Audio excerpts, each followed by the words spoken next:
3 out of 4 dogs have a problem in the oral cavity.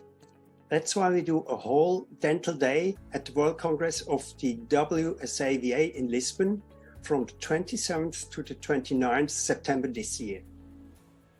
Due to the frequency of oral diseases, it is important to integrate an oral exam into every single clinical examination.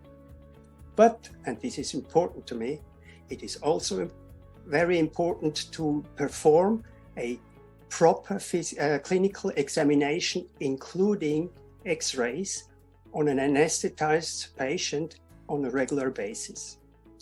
In my lecture, we will deal with the oral diseases by the means of a clinical examination. You will learn which diseases occur, you will learn about their relevance, and you will learn how to examine systematically and in a speedy way. I would be happy to welcome you to my lecture. See you in Lisbon.